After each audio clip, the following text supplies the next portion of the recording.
Hello everyone, my name is Relax and Panic and this is another reaction to The Time I Got Reincarnated as a Slime.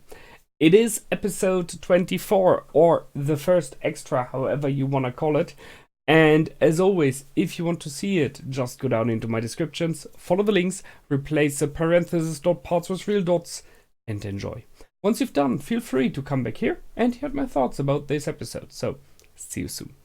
For those that came back, welcome back. Now, what a great episode, right? I mean, it's pretty clearly not in the normal timeline, alright? We are in the past. We have watched something that happened to Shizu, and I really like that episode because it was, it is a mini arc. It was in one episode. It is like a background story to bring in this character, which we haven't seen before, really. And, well, it is a little bit OP, in my opinion. Overpowered, because as we know now by the end, he is one of the major demons, and I'm talking about real demons, and on a completely different power level here. And the way he's acting and interacting and what he does and how he does is speaking volumes about that he cannot be beaten by a normal being.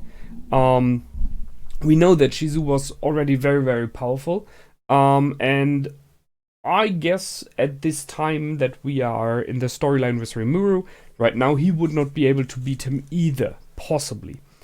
I don't know about the hero of the past, possibly. That might be an option, but we will see. So, let's go through one by one. We started off this episode with, as I know now, the two Silver Wing heroes. Who, one of them, the female one, summoned this demon, because the male one was already dead. So, it now makes a lot of sense that, the so-called Orthos, the knight, which we know was a demon himself,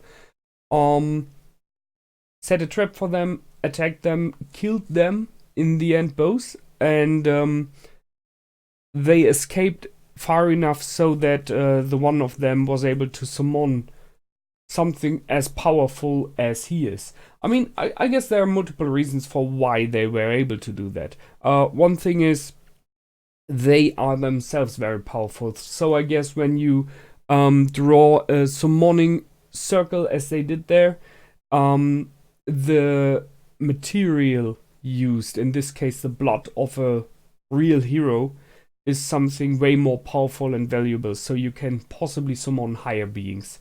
And by higher I mean more powerful, right? He's possibly more like lower, I don't know.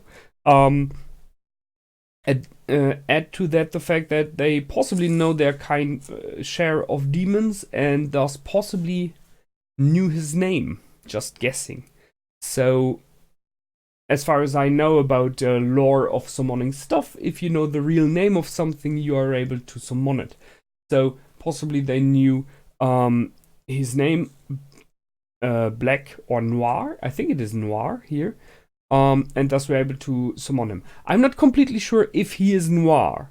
It is just the fact that he is named Black in the end of the episode.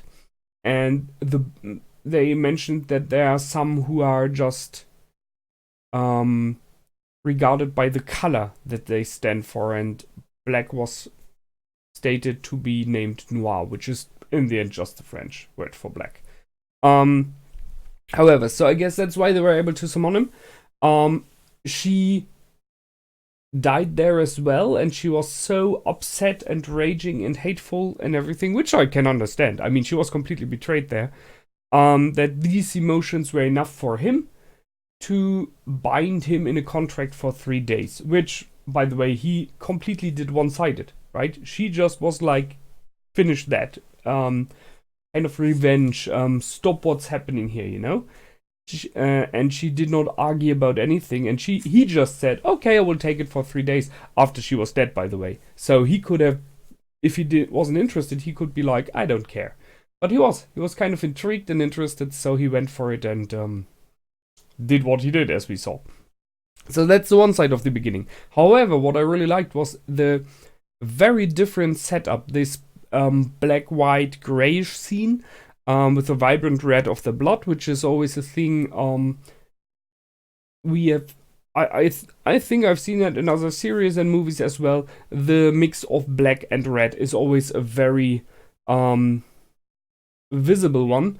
And as example, if you take, I think Sin City, the movie, they did the same. You know, you had a black and white picture that it was, a black and white movie, and then they put in a very vibrant red blood. Not so much here, but still, it was clearly visible. So that's what they did, and it makes it look different, interesting. It brings in this darkness and the looming danger there. And it got me confused, because I was really like, I'm not sure, is this the episode I want to watch right now? Because it felt like it was a complete different series there for a moment.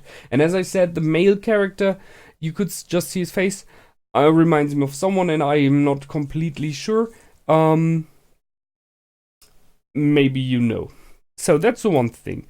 It reminds me of someone who's getting ripped apart all the time by higher beings. Just guessing. Okay, so all of this happened in the Filled Wood Kingdom, which is next to Yura. I guess not anymore, because I haven't seen it on the map.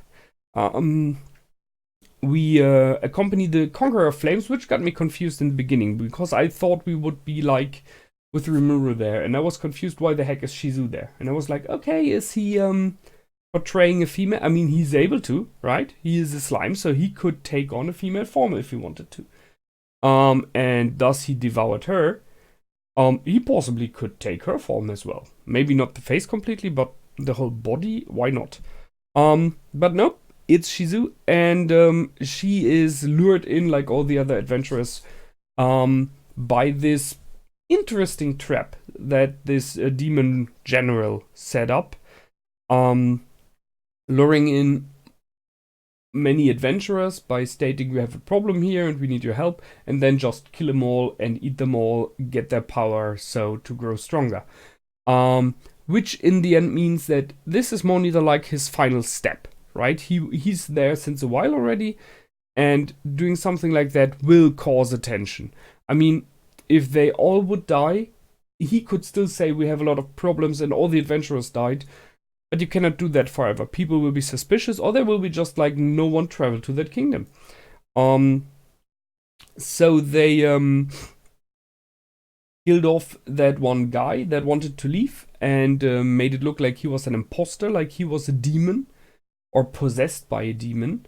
But as we know now, it was not like that. They just summoned that demon there, because they all are, or many of them are working together with the Demon King. Interesting to me is now, let's say you are possessed by a demon.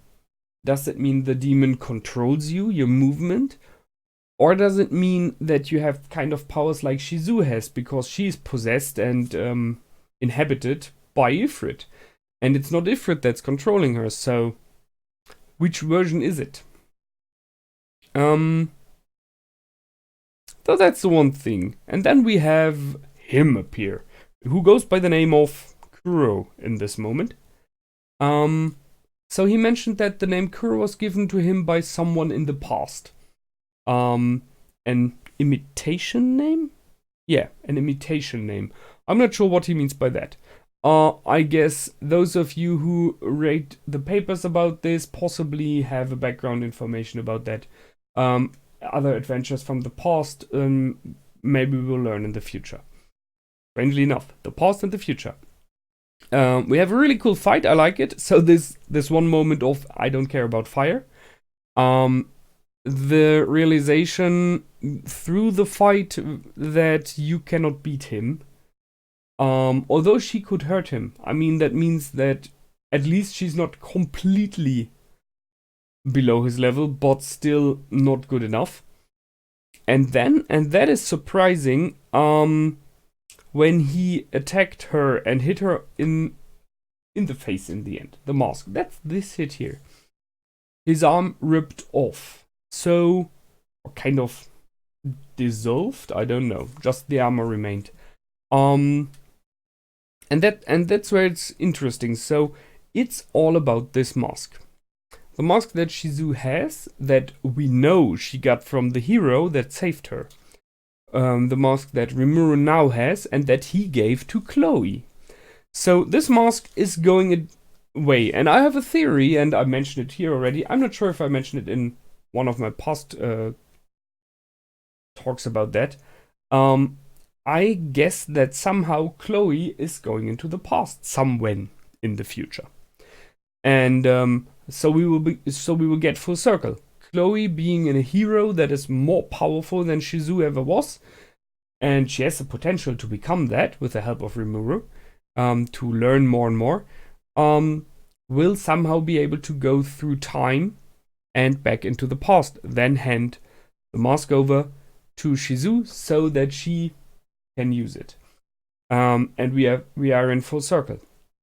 However, Black said this when he hid it. Okay, he lost his arm there, right? But he's a demon, so he does not care so much about pain, I guess. I don't know. I wouldn't be able to think properly. So he talked about infinity time compression. Whatever. So does that just mean that this mask is going in circles, through time? It's self-fulfilling right now. Or is there more to it? Who created this mask? What is it? For what can you use it? Is it maybe like a time machine or an ability to go through time by itself? And so on and so forth. A lot of questions there. And he's very interested in it. I mean, I can understand that. It is, however, powerful enough to completely absorb the shock of the attack, deny it, and while doing so rip his arm apart, which might be a backlash from his own powers. I don't know. If you're hitting against a stone wall, you break your fist. So if you're hitting stronger, you possibly explode your arm. It might very well be. So that's a new information we got in, and it enriches the universe, as well as does the knowledge about the fact that there are higher demons who are named after colors, and as we might guess now, there is one supreme demon, some supreme being that authors refer to, and I'm pretty sure he did not mean Rouge or Blanc. He did mean either someone even more important than the colored demons, or he meant something else. And that's where it gets interesting and wild into speculations. Because in the end of this episode, Black himself, watching in an all-seeing eye, all-seeing stone, sees Rimuru, sees the fight against Ifrit, and the mask popping up again, appearing again. And he is saying something like, so he is, could he be, is he, something like that. This, where you're like, come on, just say it. What is he? So is Rimuru meant to be something special, something named, Because authors was about he got a name now. He is a named hero, he's a named demon, he's important. So is Rimuru something kind of like a legend to be? I mean, power-wise, we know that Millime's example is more way apart. She's so strong. And I guess Black is as well. But there is maybe more than that. And we know from the outro of this episode as well that Rimuru in the future someone will name him into Diablo. Which is we all possibly know Diablo, right? The name. So, the moment when you're able to name someone that is already so powerful, like he is, that gives you a picture of that Rimuru is maybe becoming more than just the king of the monsters. I guess demons are not counted as monsters. So, what if he's about to become the king of all demons? Highest being, I don't know. So my guess is this supreme being is either like an overlord of the demons, the biggest of them all, or it is Rimuru, somewhere in the future, and they know because they have a legend telling that there will be someone one day. We will see. We will see. It was, however, a really good episode. We had this little ending then, you know, the King Arthur's being ripped into pieces, or easily killed, whatever you want to say it. So he was overconfident and he was not able to clearly see who this enemy was, which, by the way, was stupid. Because, I mean, he's allowed to be. He did see the fight there in this throne room, and he said he was disappointed in the demon in the end. Seriously? You did not watch properly, man. Or you would have realized what happened there. He had the upper hand all the time. He hit the mask. His arm fell off, and he did not run away. He said like, okay, that's interesting. I will be back later. And just went away. He did not flee or anything like that. Because, I mean, what should she do? Take the mask off and hit him with it or what? It is just the mask that was so powerful, not Shizu. However, he did catch the wrong things, and thus he's dead by now. So, tough luck. And Kuro Black did as he promised within the 3 days. He finished off all of them that killed the Silverwing heroes. So, that brings an interesting question. Demons are bad, or are they not? Because from what we've seen, this Demon King Orpheus was a bad one, right? Most of the demons are considered as bad. In history, in fantasy, and everywhere, demons are more neither hell and brimstone, destruction, and end of the world things, right? Demons are considered to be everything evil. And yes, we can go about demons and devils and there are differences. However, in general, they are outsiders. They're from another plane, another world, whatever you want to call it. Thus, they do not belong here. As angels do, by the way, as well. But they are the good ones, so. So they're considered bad. But what Kuro did here was in the end a good thing. I mean, he was summoned to do it, right? He got something out of it for sure, because he got these emotions. And I'm pretty sure, by guessing that he's black, so Noir, he killed off some servants of the Red One, who is possibly like an enemy of his. I'm just guessing, or like, I don't know. So he got something out of it, but for this world, he did something positive. And the fact that he did not kill Shizu in the end, that he did very nonchalant, very nice in the end, was like, yeah, let's just make sure our stories fit, right? So you beat me, I'm leaving now, stuff like that. Does not really show him as a so negative person or being. So how is it? One might guess he has his very own plans, so killing her would be stupid. Talking about the mask again, so if he wants this mask to be somewhere in the future, because he's aware of, at least in theory, what this mask is needed for, it might fit.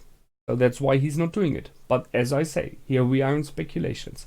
He's an interesting character. I like him because he is not someone that is about walking in guts and spilling blood, right? He's just, you know, doing his business. He's being kind of nice. He's a little bit posing for sure. But normally I guess he has every right to be that. Because he is who he is, powerful enough to beat them all. So I kind of look forward to see him again in whatever season there will be in the future. So that's this episode. We had another character that Shizu said goodbye to, and I can only guess that the next episode might be about something in the past as well. So we will see more background information about this universe that Rimuru is walking around in now, or jumping, or sliding, whatever you want to call it. yeah, that's it from me. I liked that a lot. I hope you did as well. And I will see you the next time. Until then, feel free to comment, like, and subscribe. My name is Relax and Panic. Goodbye and out.